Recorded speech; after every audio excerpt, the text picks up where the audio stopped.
Welcome to the NBC News Now special, Goodbye 2021, a year to remember and forget. I'm Joe Fryer. And I'm Savannah Sellers. We're taking a look back at the biggest moments, wildest headlines, and head-turning events of the last 365 days. The year started with a lot of hope for new beginnings as COVID vaccines became widely available. But 12 months later, COVID continues to impact us. We're going to get an expert take on how the pandemic may evolve in 2022. And there's certainly no shortage of news to talk about, from the January 6th riot to the billionaire space race, and of course, Free Britney. And as you'll see this hour, if you were looking for things to settle down a bit after 2020, it was 2021 that said, hold my beer.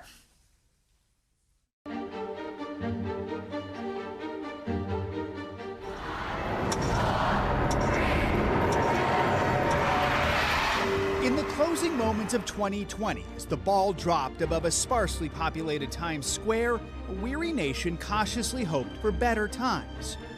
Dreams that were quickly dampened.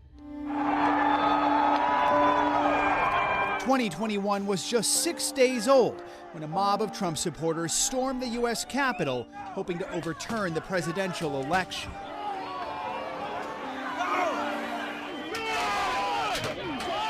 The images from that day, captured in the Capitol Rotunda, in Speaker Pelosi's office, in the Senate chamber. They're indelible portraits of a deadly uprising that stunned the world, yet failed to stop lawmakers from certifying the election results. Joseph R. Biden, Jr. of the state of Delaware has received 306 votes. In the days that followed, the streets of Washington looked more like a war zone as the nation's focus shifted from insurrection to inauguration. At the scaled-down ceremony, President Biden was sworn in as America's 46th president. I, Joseph Robinette Biden Jr., do solemnly swear. Kamala Harris became the country's first female VP. Well, in the audience, Senator Bernie Sanders made a meme-worthy fashion statement. The outgoing president refused to stick around for the festivities, but could not escape another impeachment. The President of the United States incited this insurrection. Accused of inciting the riots, Donald Trump became the first American president to be impeached twice. He was later acquitted by the Senate. Donald John Trump, former President of the United States, is not guilty. It was a dramatic start to a year still dominated by COVID. We learned this morning that the pandemic has now taken 400,000 lives in the U.S. As the country emerged from a deadly winter, vaccines became more available, first to the most vulnerable, then to all adults, and eventually to most kids. How bad was it? Not bad at all. Despite the welcome shot in the arm, more Americans died from COVID this year than last, as the more contagious Delta variant surged and hospitals filled again, treating mostly unvaccinated patients. Now we are treating patients in the hallways. Mask mandates sparked rage at school board meetings. Let the parents make the decisions. Let the kids breathe. As classrooms cautiously return to in-person learning. I'd rather wear it because I don't want to get COVID. In a way, all of us were students this year as our vocabularies expanded to include new terms, breakthrough cases, boosters, and by year's end, OMICRON. As the pandemic raged, so did nature's fury. We're huddled under all the blankets that we have. In February, a deadly ice storm paralyzed Texas, leaving millions without power. Wildfires continue to ravage the West, while Hurricane Ida carved a path of destruction that stretched from Louisiana to New York. And this month, more than 100 were killed by a series of rare December tornadoes in Kentucky and surrounding states, one twister cutting a path more than 200 miles long.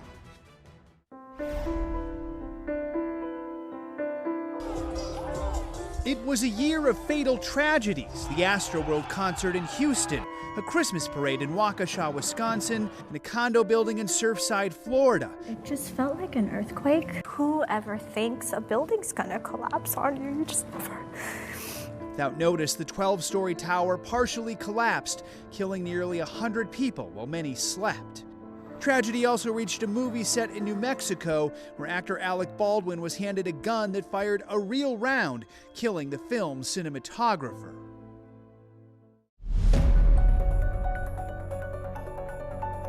Some of last year's biggest stories led to this year's biggest trials. We, the jury, in the above entitled matter as to count 1, unintentional second-degree murder while committing a felony, find the defendant guilty. A jury found former Minneapolis police officer Derek Chauvin guilty of murdering George Floyd. The verdict celebrated outside the courthouse and beyond. In Georgia, 3 white men were convicted of murdering Ahmaud Arbery. We, the jury, find the defendant, Kyle H. Rittenhouse, not guilty. In Wisconsin, teenager Kyle Rittenhouse was found not guilty on all charges after shooting 3 men during protests last year. Exacerbating the growing political chasm in America in a year already filled with partisan tensions and pointed debates over controversial issues, including abortion and transgender rights.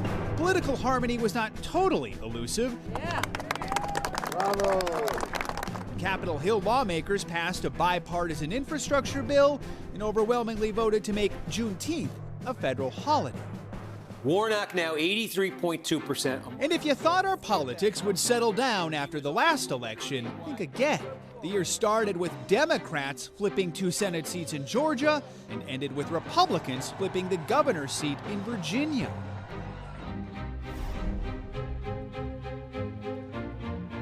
Overseas, America ended the 20-year war in Afghanistan, pulling the last remaining U.S. troops out of the country. The world watched as the Taliban rapidly reclaimed control, and desperate Afghans tried to flee. Kabul is falling now. In the chaotic final days, a suicide bomber killed 13 service members, all of it sparking international criticism over how the withdrawal was handled. But President Biden stood by his decision. After 20 years of war in Afghanistan, I refuse to send another generation of America's sons and daughters to fight a war that should have ended long ago.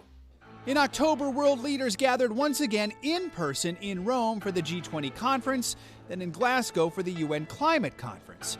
Notably missing, Queen Elizabeth, forced to bow out over health concerns.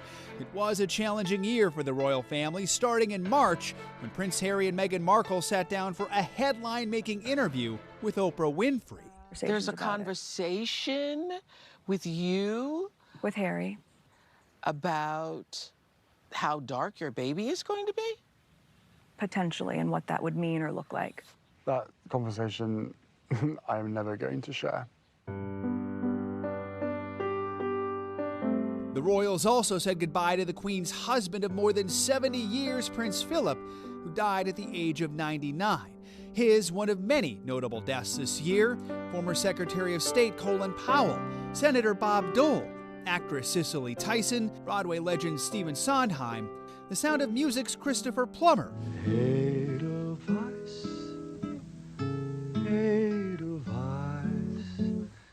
so many more.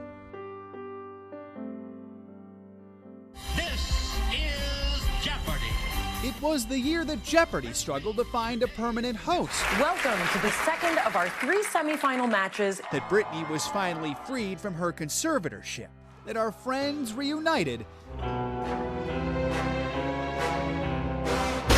And that movie blockbusters made their long-awaited return, along with Broadway and Adele.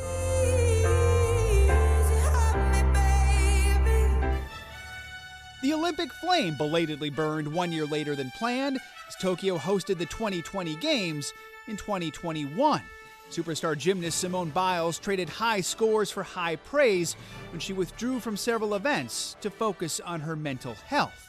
I have to focus on my mental well-being, and that's what I did. Tiger Woods started swinging again following a serious car crash in California. And billionaires raced to space. Even Captain Kirk took a trip to the final frontier.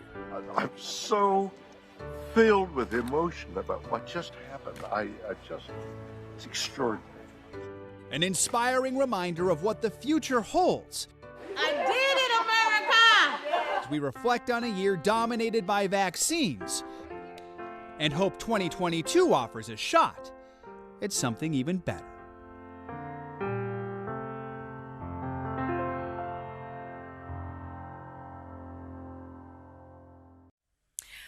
what a year. And you can't talk about 2021 without mentioning the global fight against COVID and the huge medical breakthrough that was the distribution of COVID vaccines. The shots, created, evaluated, and authorized in just months, was a first for vaccine development. Millions around the world lined up to get their shots and then months later lined up again for a booster. But it wasn't without controversy. Let's take a look back.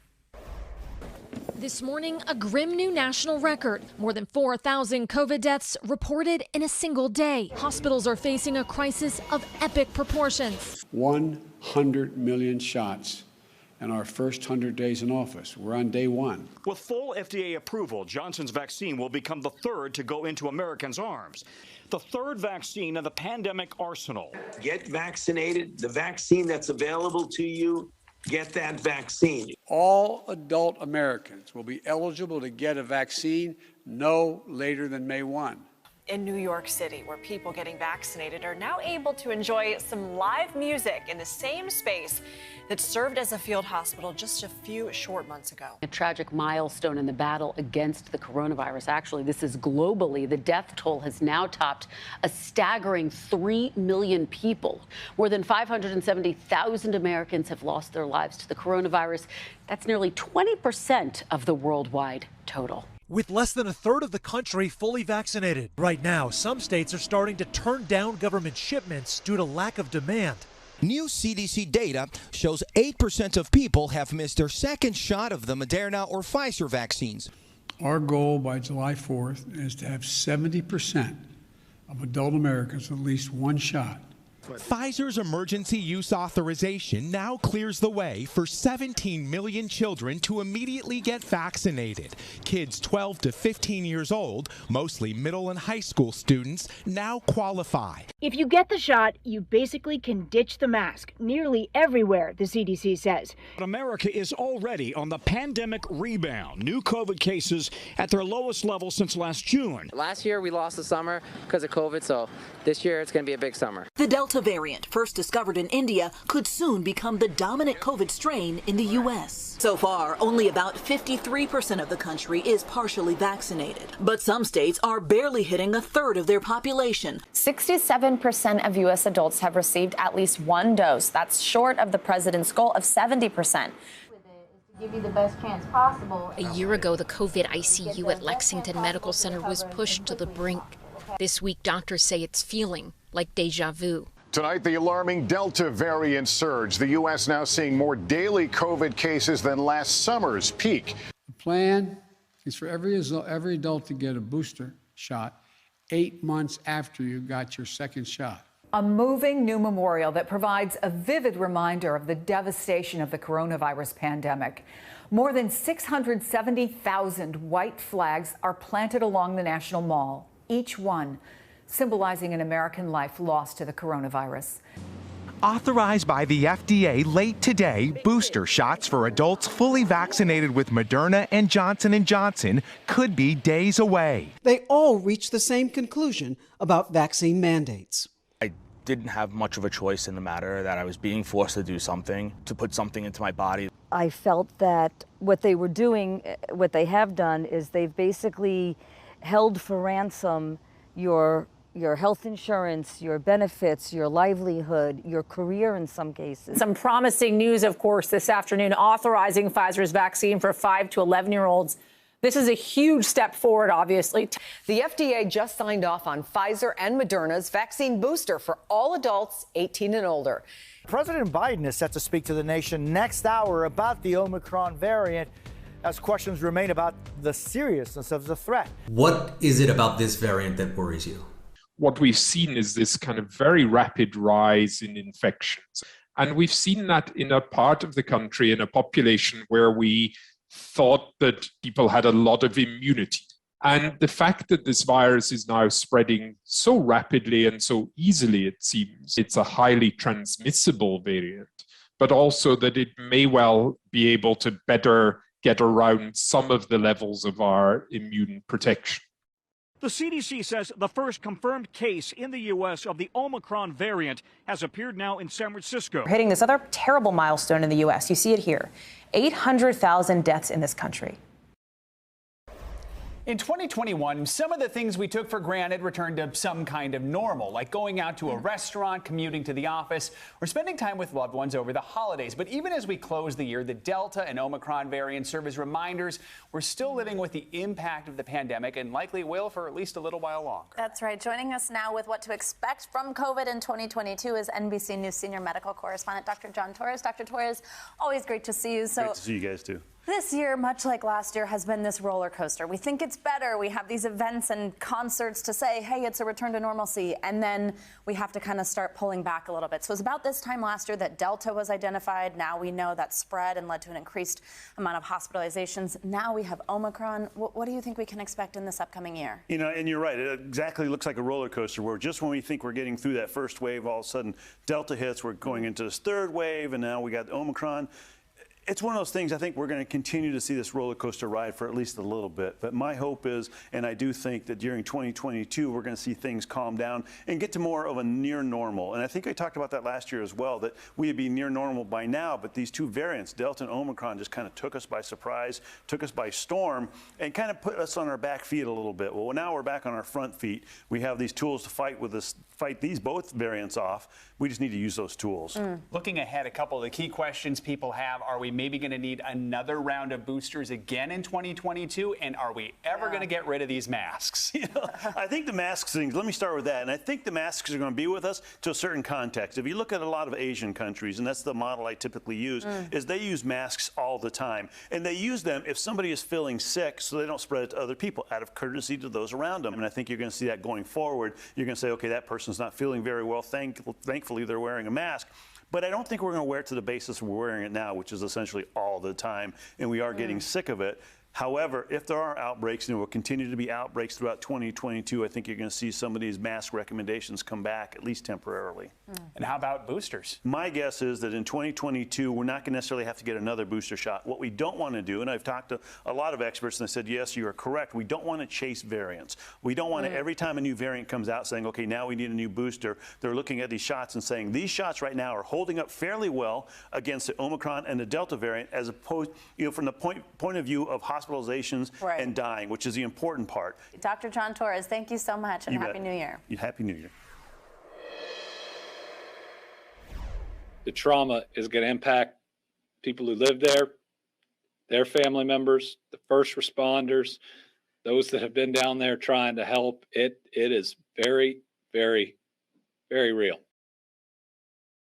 Those devastating scenes from the recent tornado destruction in Kentucky, they're one more example of weather extremes this past year. Many of those deadly systems are connected to climate change. In June, the UN wrote 2021 is a make or break year for climate action.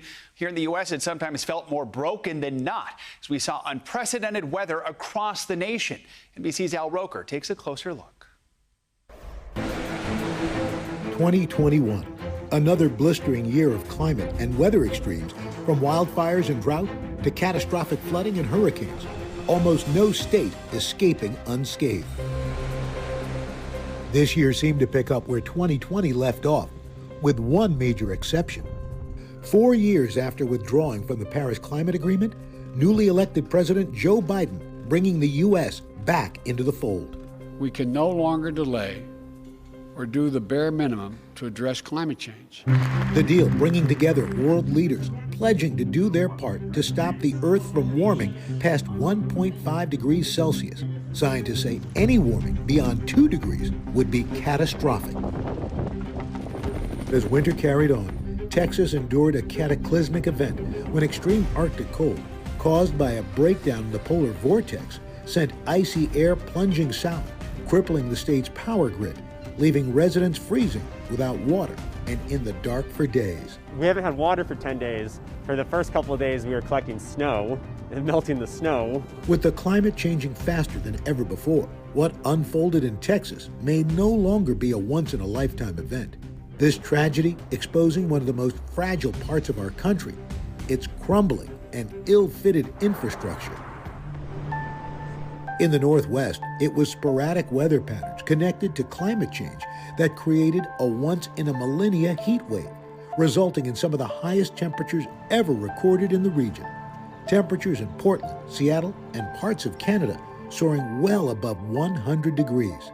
At least 228 people dying in Washington state and Oregon alone. Electricity went off, and so it's quickly getting warmer and warmer. Kicking off an unprecedented summer of heat, 2021 will go down in history as the hottest summer on record for the United States. Mega fires in the West burning for months. The Bootleg Fire in Oregon becoming the state's biggest this year, burning more than 413,000 acres. The Dixie Fire becoming the second largest to ever scorch parts of California. I didn't know where I was, whose house is what, and it was just a wasteland. We're just grateful to be alive. We got each other. The 2021 hurricane season, while not as prolific as the record-shattering 2020, was still an overachiever. There were 21 named storms, including 7 hurricanes, 4 of which were Category 3 or higher. Category 4 Hurricane Ida lashing Louisiana, still recovering from last year's 4 landfalls. We are looking at imminent landfall of this storm. The deadly hurricane flattening entire communities, leaving millions of people in Louisiana without power, some outages lasting for months. Ida then slashed a path of destruction into the northeast, dumping up to 10 inches of rain in some parts of the region. Several areas seeing one-night all-time record high totals for the month of September. New York City taking a direct hit from the tropical storm, with subways turning into walls of water and floods pushing cars down streets. The storm once again turning deadly when basement apartments were submerged, trapping residents. While the East got too much water, the bone-dry West, in its second decade of extreme drought, finally hit a tipping point. Lake Mead dropping to its lowest level on record ever, triggering severe, unprecedented restrictions over how much water states could use from the connecting Colorado River system, hitting Arizona agriculture the hardest. The pie is shrinking, and there's going to be less water for everyone in the 21st century. To help address the country's mounting issues, the bipartisan infrastructure bill was signed into law in November. Included are historic levels of funding for climate resilience and weatherization, clean energy investments, and capping orphaned oil and gas wells. Despite the cynics, Democrats and Republicans can come together and deliver results. This should be where the story ends, and once did, until a wild and rare week of extreme weather struck in December. Tornadoes tearing through Kentucky and neighboring states, killing scores and leveling multiple towns. Entire communities left in ruins. Mayfield will be okay. It's just going to be a long time. Just 5 days later, an historic storm leaving a trail of destruction stretching from the West Coast to the Great Lakes. Minnesota recording its first ever tornado in the month of December. As 2021 comes to a close, a country weary from a prolonged pandemic braces for what is certain to be another year of extremes. I'm Al Roker, NBC News. Al, thank you. Now, we're just starting to look back at 2021, including what happened a mere 6 days in. The Capitol riot rocked D.C. and the country, and its reverberations continue almost a year later. Plus, blast off, the new frontiers in space that will have historians talking for years to come.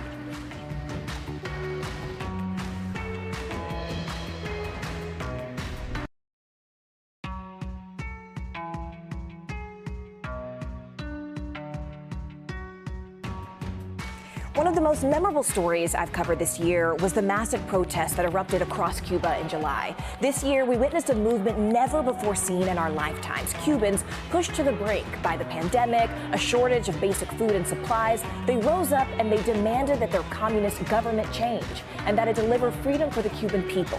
People who only until a few short years ago really weren't even allowed to own their own cell phones. Cubans wanted a new vision for their country, and they wanted to be the authors of what that vision and what that future really looked like. And the world listened, we listened, and we told their story.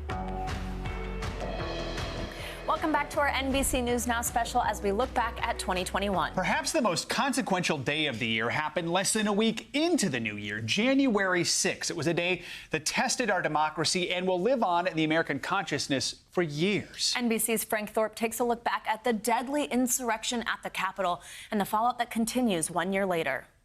Are there any objections to January 6, 2021, a day designed by the founders to be forgettable, now seared in our collective memory.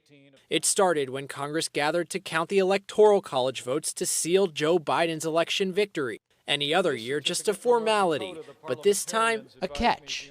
Outside the White House, then President Trump pushing his vice president to overturn the election results. And I hope Mike is going to do the right thing. I hope so.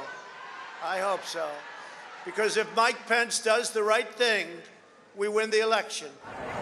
The crowd, fueled by repeated lies from the President of the United States and others that the election was stolen, marching to the Capitol. For the next 4 hours, a shocking siege.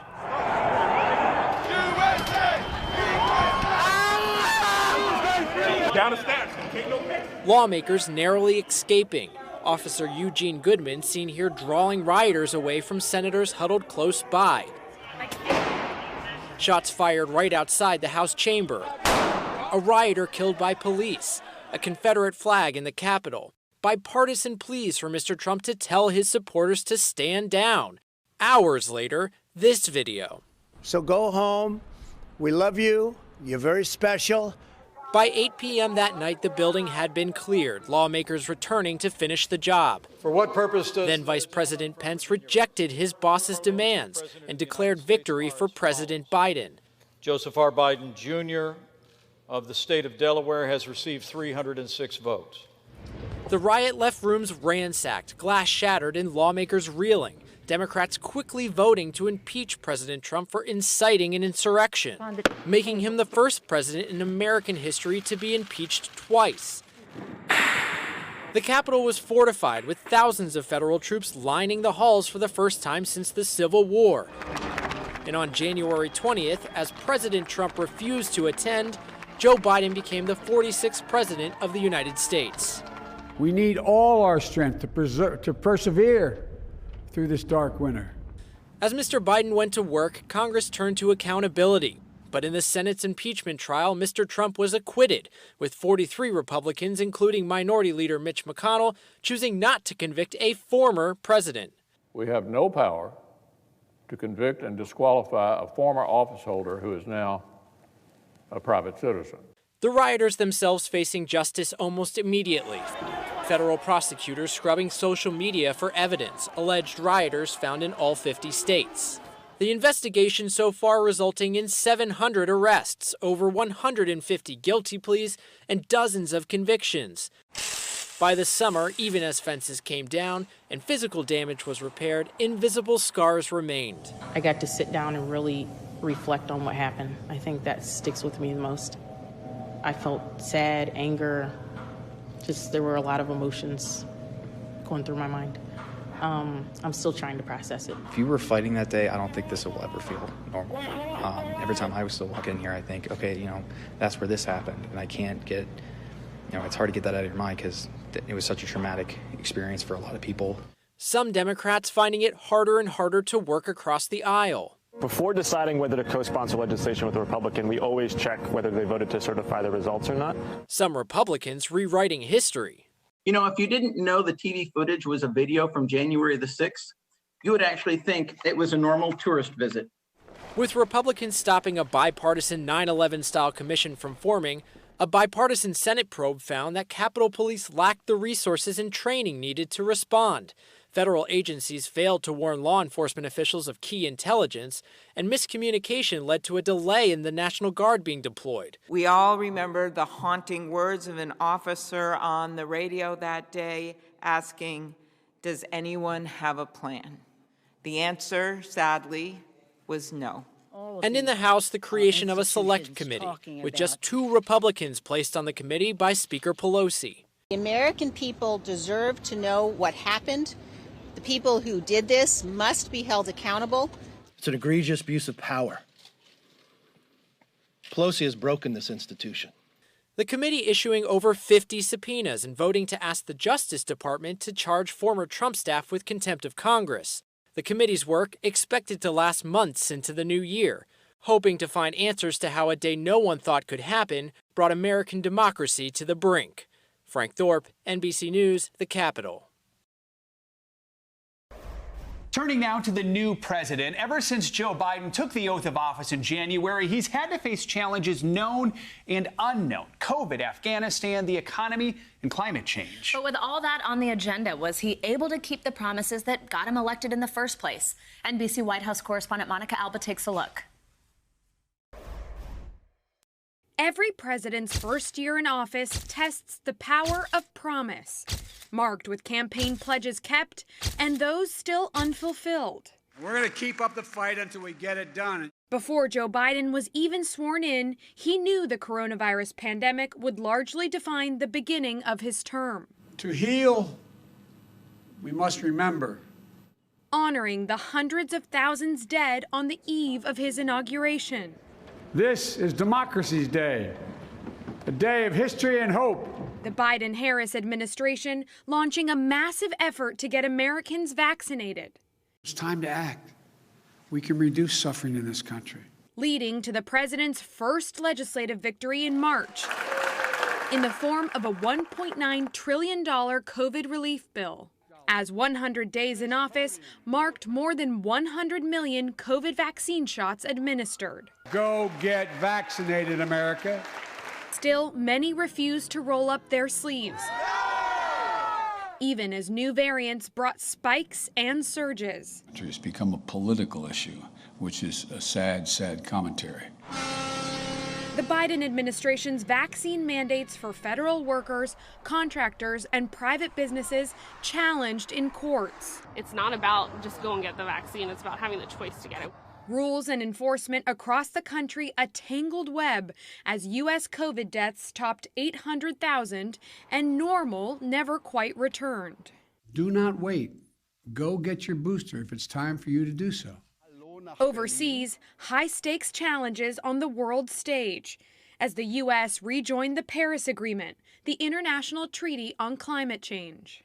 The United States is determined to re-engage with Europe. While also placing sanctions on Russia ahead of a critical face-to-face summit with Vladimir Putin in Switzerland. Yet it was Afghanistan that would move front and center after the president announced his decision to withdraw all troops from the country by the 20th anniversary of September 11th. We'll do it responsibly, deliberately, and safely. Underestimating how quickly the Taliban would take control, resulting in a chaotic and deadly evacuation. I am President of the United States of America, and the buck stops with me. But I do not regret my decision to end America's war fighting in Afghanistan. The president followed up on his pledge to combat global warming at a major UN summit in Glasgow. We meet with the eyes of history upon us. Climate also a key part of the president's domestic agenda, revoking a permit for the Keystone XL pipeline and halting new energy leasing in Alaska's Arctic National Wildlife Refuge. Also keeping his word when appointing a diverse cabinet and repealing the ban on transgender personnel in the armed forces. Transgender personnel, if qualified in every other way, can serve their government in the United States military. On Capitol Hill, after months of negotiations and Democratic infighting, a scaled-back $1.2 trillion infrastructure bill is signed into law. America's moving again, and your life is going to change for the better. While the second half of the president's economic agenda, a massive social spending and climate plan, is now in limbo with no clear path forward, along with other major priorities still stalled in Congress. Free the vote! Like voting rights. The people need the fur! The people act! Police reform. Ain't no justice in this town! Creating a pathway to citizenship. The promise of protection for immigrant families. Nothing has changed. And making Roe v. Wade the law of the land. Abortion still needs to be legal. With much still unfinished, the president will now take the country into a new year, of change and challenges ahead of the critical 2022 midterm elections. Monica Alba, NBC News, the White House. Coming up, how Britney, Adele, and Taylor got their groove back in 2021. A look at the pop culture moments that we can't stop talking about. But first, billionaires in space, the next frontier in the final frontier. One of the most memorable stories I covered this year was about NFTs. NFTs, you say? Non-fungible tokens, which of course is what I was saying. What is a non-fungible token? But what we have discovered is this is going mainstream. It's kind of like back in the early 90s when Katie Couric asked, Internet, what's Internet? Well, NFTs are here, and apparently they're here to stay with great value.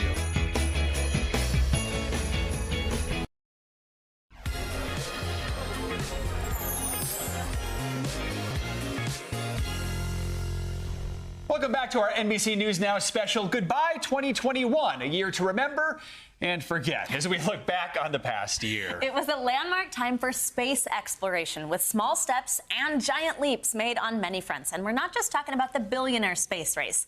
Here's NBC's Tom Costello with more.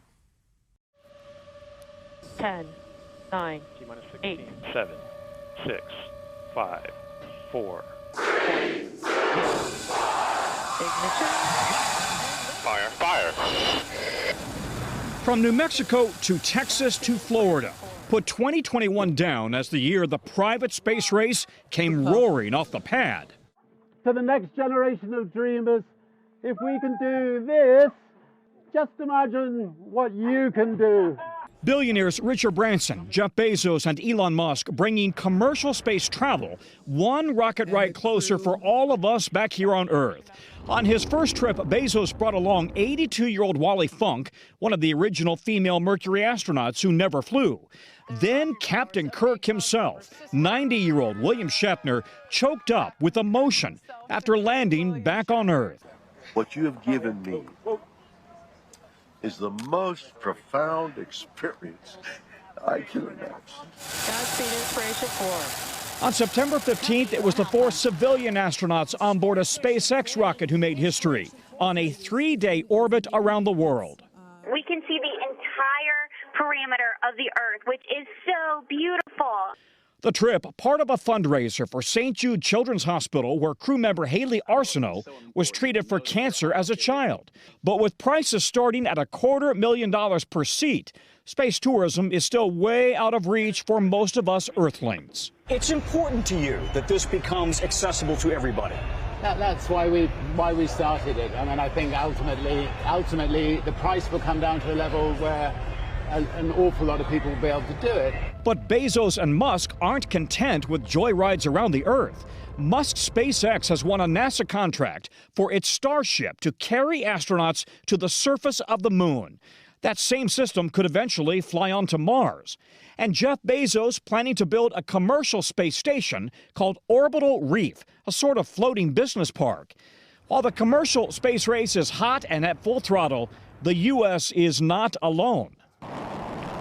China is putting astronauts in space, already building its own space station, with plans to put humans on the moon as soon as 2030. And then there's Mars, the ultimate goal. This year, NASA pulled off yet another first. After landing a rover on the surface, it flew a helicopter, a drone really, over the Martian surface. Here's NASA's animation. And here's the actual chopper flight. So far from Earth, it had to fly itself, making 500 calculations per second. We have done it. This is the first time I've been able to say we've done it. It's a vast universe holding billions of galaxies and hundreds of billions of planets. So what are the chances that we're not alone, that life exists on at least one of those planets?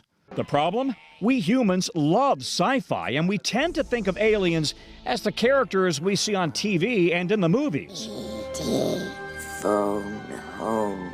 Our understanding of life doesn't mean that we understand all the options or all the possibilities of the various life forms that may be out there. Absolutely true. Yes, just because we understand our own life doesn't mean that we know what to predict of how life might form in another different environment. But have aliens already visited us? There's a whole fleet of them. What about the UFO sightings from credible sources like Navy pilots? Astrophysicist Adam Frank is a sympathetic skeptic. Why do UFOs always look like exactly what we'd expect them to look like from all the movies we've watched, right? As I like to say, if it sounds like a science fiction story, it is. Frank believes life probably does exist beyond Earth, but he hasn't seen compelling evidence that they've visited Earth yet. If there is intelligent life out there, experts say it is probably many light years away. And each light year is at least a 37,000-year journey. So we're talking about 100,000 years to get there, or maybe even further. So you better pack an overnight bag. Tom Costello, NBC News in Washington. Coming up, Pop Goes the Year. From Britney to Simone, Squid Game to the Royals. The moments that stunned, shocked, and captivated us in 2021. And speaking of the Royals... One of the most memorable stories for me over the past year was really the death of Prince Philip. This was a huge historical figure, a man who stood alongside the Queen for more than 70 years, who had a front row seat to so many historic events. I remember his grandchildren paying tribute to him, us getting to know the man through them. Prince Harry calling him the master of the barbecue. That line will always stick with me. And Prince William saying that he was really the heart of this royal family. This was a COVID funeral, and for a man for a family really that is so tied to ceremony and pageantry, it was so simple. Behind palace walls, staying true to the essence of a man who said he didn't want to fuss.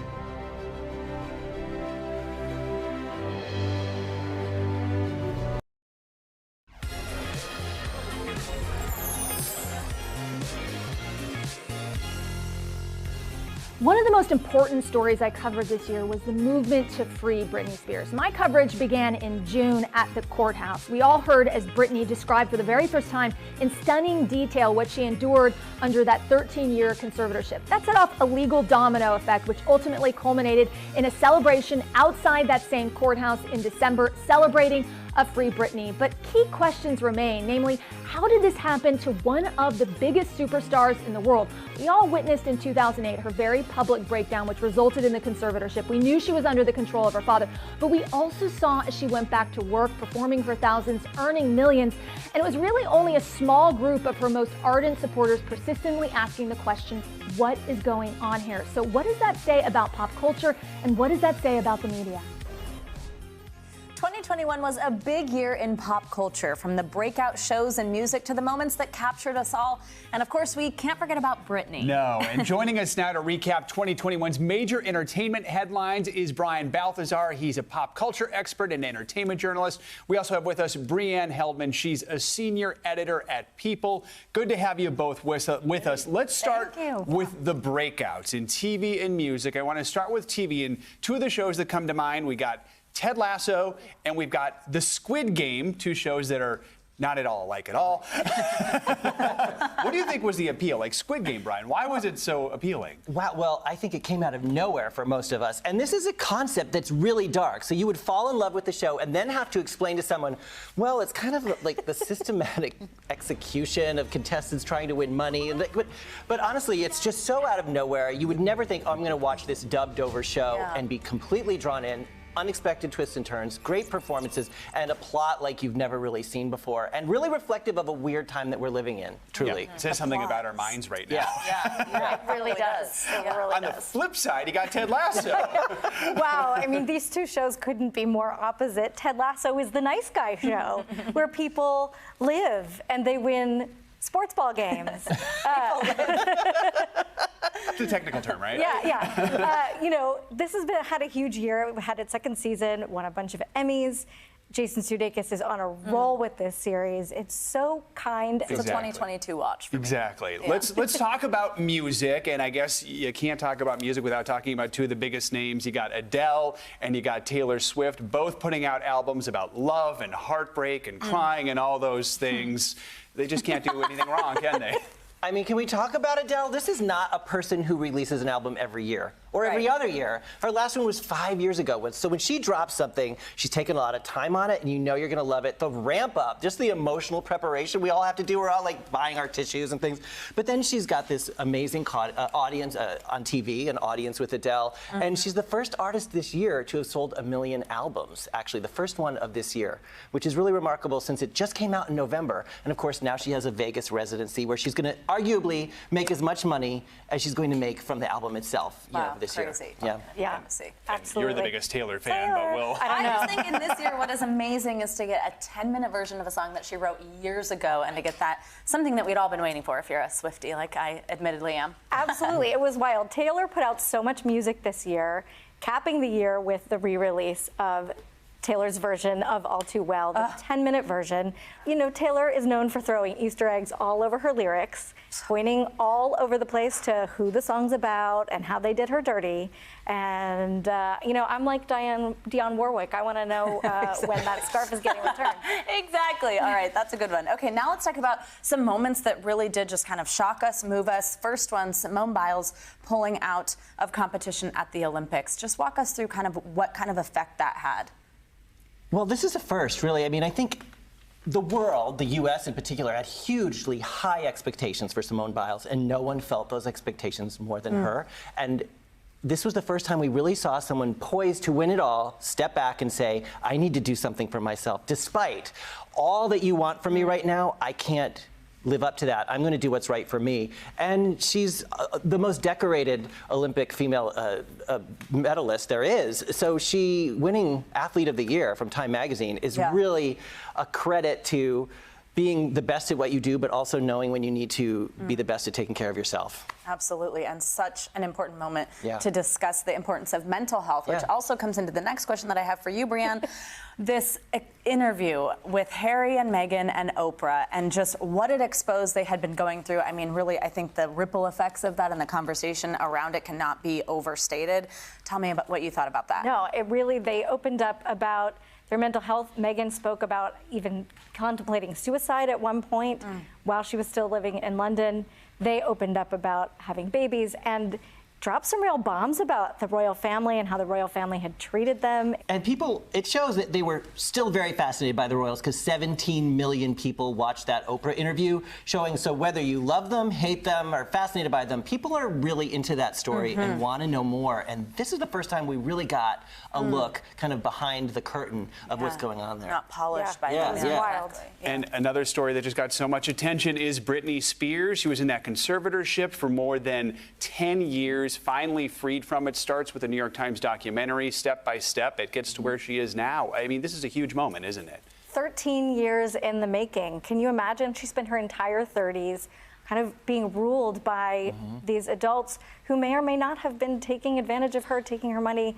It's all still coming out, and now we get to see what being an adult looks like for Britney Spears. She has said she has no intention of touring again, but will she put out music? She is engaged, so maybe 2022 will bring us a wedding for Britney Spears, and hopefully it'll all just be happy, good, smooth sailing for her. There's also one we've gotten to now see behind the curtain with her actually being able to post what she wants on her social media. And the power of the fans. The fans really drove this movement. I mean, they refused to believe that it was all that we saw on Instagram and Facebook, and they were very vocal about it. And then the power of a documentary to show and get people to pay attention. And we've seen that before, how documentaries and the power of television, like we're watching right now streaming, is really, it can drive people to act in a really spectacular way, and Britney herself has said what a credit it is to the fans that they fought for her. Yeah, it's remarkable.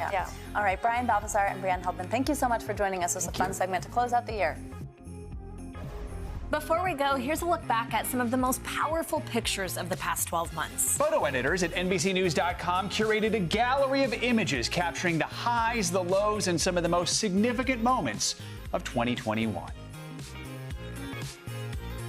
That does it for our NBC News Now special. Goodbye 2021, a year to remember and forget. Thanks for watching. Let's Hope 2022 is full of things that are unforgettable in a good way. We hope you, your family, and loved ones had a wonderful holiday. Happy New Year.